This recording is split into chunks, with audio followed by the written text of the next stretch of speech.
Hello and welcome to this week's video about biblical economics.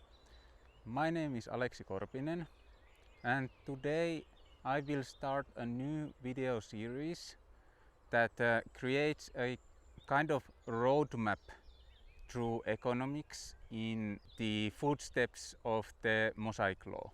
And this series will be 6 videos long, and in each video I will go through 2 passages, 2 themes of economics, and one of those themes will be from the sabbatical side regarding dynamic aspects of the economy, and another from the Jubilee side regarding more structural long-term aspects of the economy. And these two go side by side throughout the series. So let's get started. And the first material, first inspiration for us comes from the very beginning of the Leviticus 25, the first 7 verses. And here God starts teaching economics from very radical start. You should stop the economy every 7 years.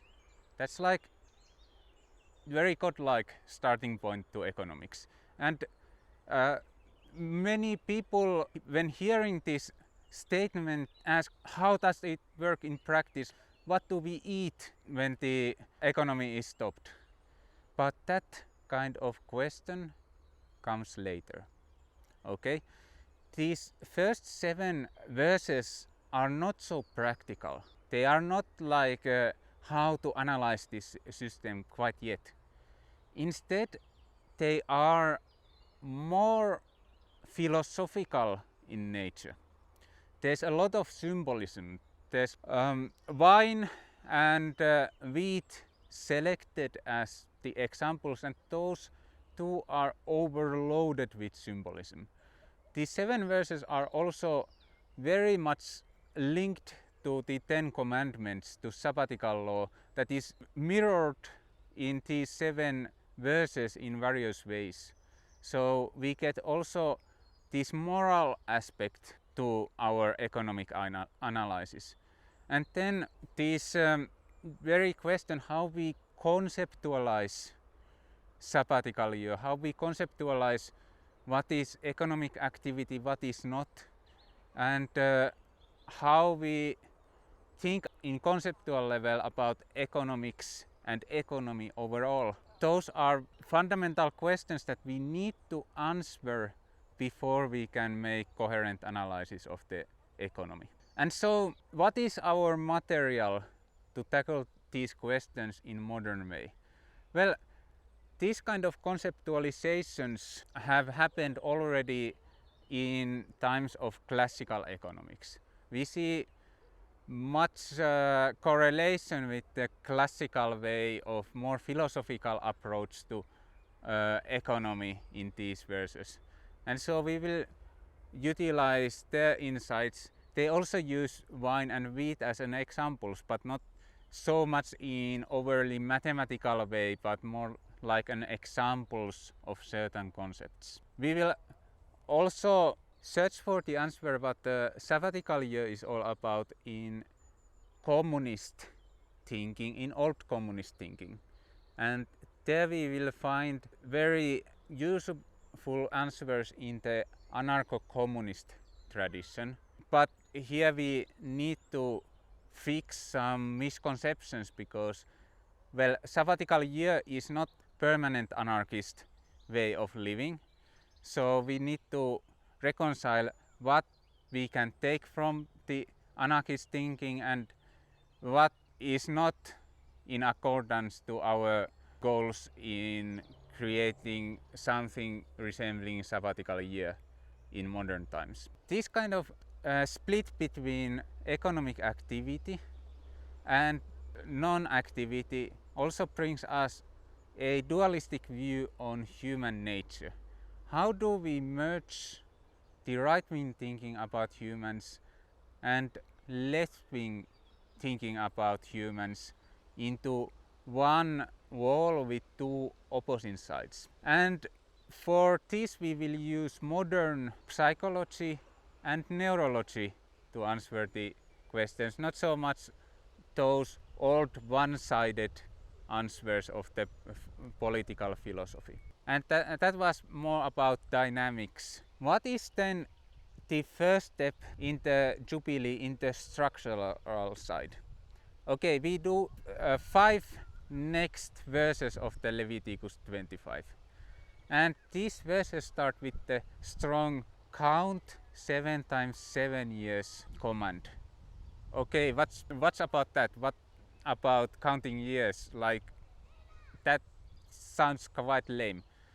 Well, this starting point here is about structure of time. Time is very important in the economy of Mosaic Law because we have cycles going on in here. We have 7-year cycle and we have 50-year cycle that creates a structural way of seeing the time that is much different than our current understanding of linear time, where progress happens in one way, but the biblical understanding of the economy is cyclical. And to understand this kind of cyclical nature of economy, we will need to study business cycles and economic history. And for this purpose, modern economics is not very good.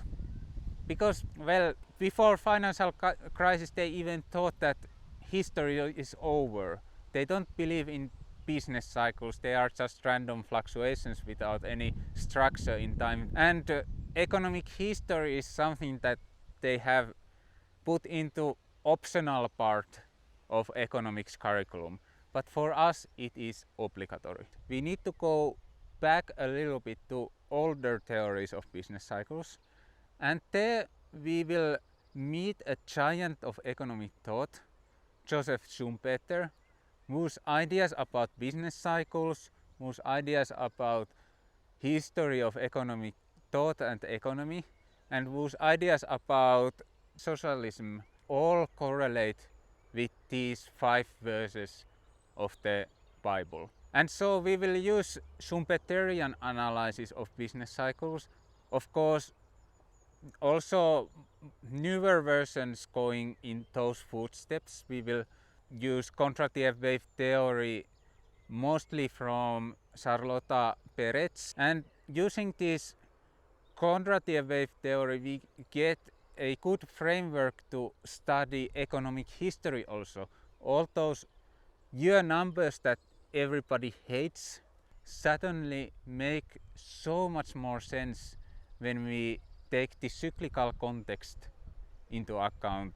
But one thing in particular where we will pay attention is liberation movements. Because Jubilee is about liberation, we will see call for people to return to their land, to get liberated in this kind of way, moving to where they belong. And this has reflections in modern times. Not so much we want our land back, because land doesn't play so major role anymore for your average workers. What we hear instead is calls for getting the means of production to hands of the workers. But of course, this socialist thinking, not all of it is liberating. If the control of means of production is in hands of Stalin or Mao, it's not really Jubilee like liberation, it's like tyranny. So we need to fix the errors that have led to these tyrannical economies, and we need to fix the problems in the view of history that is associated with socialism. Because socialists think that it's all about this kind of linear progression. First we are in capitalism, then we are in socialism, and then maybe in communism. But somehow we need to answer this call in cyclical manner to providing jubilee every 50 years. And for that we need to merge socialist ideals with the quantitative wave theory and create something entirely new. So that is our first pair, concepts and history. These two are much more qualitative. They tell us more descriptive view of how economy operates, what kind of patterns we can see. These two perspectives are more to opening eyes than analyzing in a closed way economy. And this is very important, because if we would just jump to mathematical models and numbers first, we easily see all the economy through those models and numbers. But to have this open view on history, we need to study it in a systematic way before imposing any model on top of that. And for that reason, our first two steps are of qualitative nature. Data, numbers, analysis comes later. So that is what I wanted to tell you today. See you next time.